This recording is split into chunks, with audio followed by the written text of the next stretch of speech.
Hang on a second, I think I've seen this one before. A defeat that sent shockwaves around the world, and a front three that's turning into the 2.0 of Barcelona's deadliest trio. 9 goals in the last 2 games against Real Madrid, an aggregate score of 9-2. For the second time this season, Hansi Flick has exposed Carlo Ancelotti again, but now he's shown gaps Real Madrid knows they have to fix very soon, else the gap between the two clubs would only get bigger and bigger. So what really happened in Asia then? Lo importante es que eso capaz que nos dio muchas ganas, mucha fuerza para salir adelante y para convertirnos en el equipo que estamos. According to one of Real Madrid's captains, Federico Valverde, the team was out for revenge. But instead, what they ended up receiving in Saudi was an even more embarrassing defeat. The game exposed so many flaws in Carlo Ancelotti's tactics, and we'll get to them in a couple of seconds. But first, just in case you haven't hit that subscribe button to Football Historia yet, just click it down below. Coming into this Spanish Super Cup final clash, the optimism was high.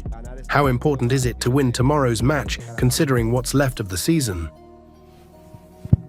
Well, the game, we have to think about what happened in the previous game. Obviously, in the first game, we played against them because they beat us, because I think it's very clear. We have made a quite clear assessment of what happened. We started the match well. Then we had problems in the second half.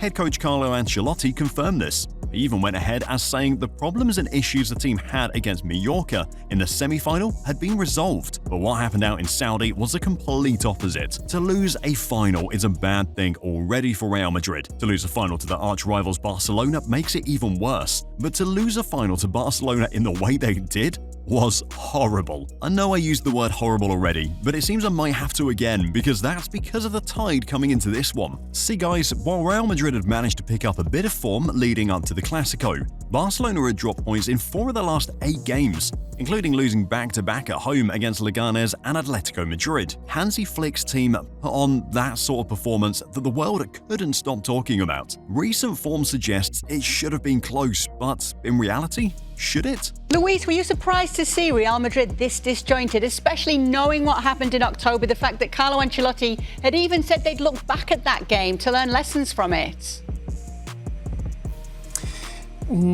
Honestly, no, I wasn't surprised, because this is a Real Madrid that we've seen many times, and many times because the structure of Real Madrid has been getting results but not delivering good performances. We're going to talk about the structure Luis Garcia mentioned in that clip, which has a valid point. But first, on Barcelona's part, the stuff Flick's men put out was down to 3 key things: space, movement, and positioning. Let's start with the first one, space. Watching Real Madrid play this season, ever since Toni Kroos left, they've lost a very important part of the team. The conductor, or the orchestra if you like. The guy who could receive calls from defense and make those offensive passes into the final third, long or short, or play pinpoint diagonal passes. Kroos was the link in midfield, but Real Madrid has been unable to replace that. And in the Super Cup final against Barcelona, it was once again very obvious. What does a midfield trio of Pedri, Gavi, and Marc Casado detail? Players that will keep the ball, and in the situation where they lose it, fight hard to win it back. Gavi's a warrior, and goes headfirst into any tackle. With Pedri and Marc Casado, it's about the balance in the midfield, and that's what Barcelona used to offset Los Blancos on so many occasions. They dominated the possession count by 52% to Real Madrid's 48%, and honestly, the only reason why it was even this close was because of Barcelona's red card to goalie Wojciech Szczęsny in the second half, else it was pure Barcelona dominance from the midfield all throughout. The formation Real Madrid set up with, a 4-2-3-1, with 2 at the base and Jude Bellingham playing as an advanced midfielder behind Kylian Mbappe, didn't work. Why? Gavi. Honestly, this kid is exceptional. Just 59 minutes played, no goals or assists, and yet he was just as important to the team as the goal scorers and assist providers were. Look at this chance he created for Raphinha very early on, because there's something he did that needs to be highlighted here. Now, we all know how versatile Eduardo Camavinga is, and one of his biggest strengths is his ability to tackle and position himself on the pitch. It's almost as if Gavi was there to combat that.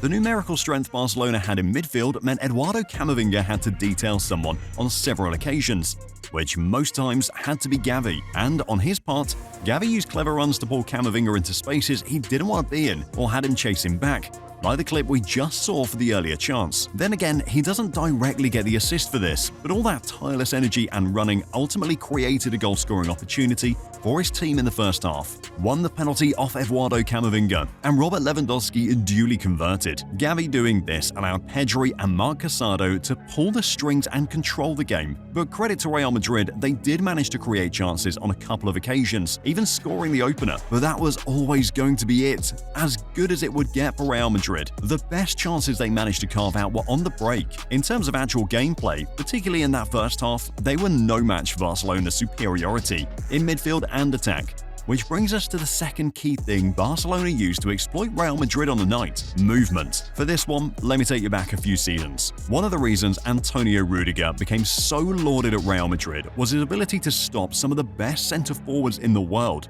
like he did with Haaland. How? By being aggressive and marking man for man. Robert Lewandowski isn't Erling Haaland. In this context, Antonio Rudiger and that Real Madrid backline stood no chance, and for large parts were just helpless bystanders because of how well Robert Lewandowski utilized the tool to both his and his team's advantage. Yes, Lamine Yamal's goal was incredible, but it's the movement before that. Look at the position Lewandowski occupies. He drops so deep that Antonio Rudiger has to decide for a split second whether or not to follow him. In the end, he does, and he's bait. We've already seen clever movement from Lewandowski in this instance, and it was the same thing with Lamine Yamal for the goal as well. He was already on the go as soon as Lewandowski played that pass, and from that moment forward, he did the rest and finished superbly. This goes to show Hansi Flick already understood the team he was going to face and adequately prepared his team in that regard. Yeah, how they play, how we start was really unbelievable, and we came back after the first goal from Mbappé, and yeah, of course it was great, and how we continue was unbelievable, and this is, I think we all like this. They trusted the game plan and it worked magic. Real Madrid couldn't keep up. Another example, Barcelona's third goal. We'll get to the Real Madrid aspect of this later on, but from Barcelona's angle, Raphinha's goal was once again another example of movement utilized to perfection. Koundé's vision to pick out the run from Raphinha is incredible, and we're highlighting this because of Raphinha's understanding of the space between the fullback and centre-back. In this case, Lucas Vázquez and Aurélien Tchouaméni. A well-timed run, a well-timed finish, proper header too. Same again for the fifth goal. Casado with the vision to pick out the pass. But again, look at the movement of Raphinha, anticipating the pass, already making the run into space, and having the composure and skill to finish off the move. Space, movement, the last one, positioning. For this, I want to highlight the positions of the fullbacks. Let's go back to what Luis Garcia said. Real Madrid is a team we know relies on individual performances. They're known more for individual performances than collective brilliance. Defensively, they've been less than impressive on numerous occasions this season, and Barcelona used this to their advantage. Koundé with the assist for Raphinha. Alejandro Balde also got on the score sheet with the fourth. The point here is that Hansi Flick and Barcelona understood a weakness in Los Blancos' game plan. The wingers, Vinicius Jr. and Rodrigo, at least for the duration of the match, failed to track back effectively. Rodrigo did put in an attempt, but Vinicius didn't. With this, the fullbacks had the license to overload and overlap. But they also did this with caution. When they pushed up, it wasn't to vacate their positions and leave the team at the risk of the counter. I mean, look at where Koundé plays that sweeping diagonal for Raphinha's goal. If that gets intercepted or cleared, they're in a position where the team won't be in a position to get countered. Time and time again, we've seen it with Barcelona this season. Hansi Flick is very direct and has a particular game plan he wants his team to operate in, through the middle. In transition, it became a 3-2-5 system. Marc Casado was fine with dropping into the space on occasion to make an auxiliary back three, while the fullbacks pushed up to an extent. And in the middle, Lewandowski's frontal pressure, playing as a false nine and picking up different positions across the park. Raphinha coming inside and inverting. Gavi and Pedri in there. It meant Barcelona always had the advantage on Real Madrid no matter the situation. Now let's take a quick look at this from the aspect of Real Madrid. As I stated earlier, coming into this one, Real Madrid was on a pretty decent run since they dropped points to Athletic Club. They'd been picking up points, But even with these wins, they still showed the same problems we've been noticing with Real Madrid all season. In the 3-2 win versus Atalanta, it could easily have swung both ways. Defensively, they look weak, conceded 3 against Rayo Vallecano in that 3-3 draw, conceded 2 in the 4-2 win against Sevilla, and were very lucky to grab a comeback with 2 late goals against Valencia. All of this is an indicator to what has been a growing problem for Real Madrid this season, almost like cancer.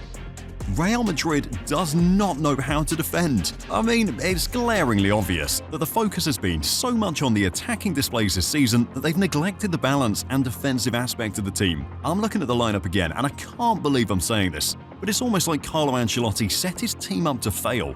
The first defeat against Barcelona should have taught him a lesson. Just watching this, it was obvious Barcelona was going to play with numerical advantages down the middle, and with fullbacks like Koundé and Balde, would have the personnel to force the wingers back. So how then does Ancelotti play a 2-man midfield of Valverde and Camavinga and leave Bellingham almost in a free roll where he's allowed to float? Free roll? Big problems. Then there's this guy. Again, I'm not a coach, but come on, that's basic football knowledge.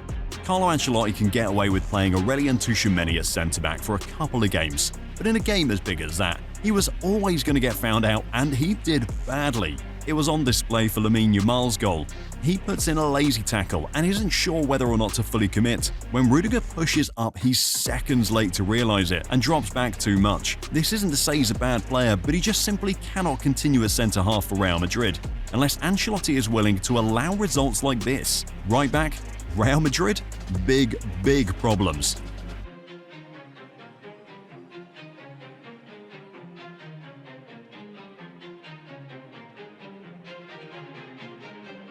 Pause the video right here.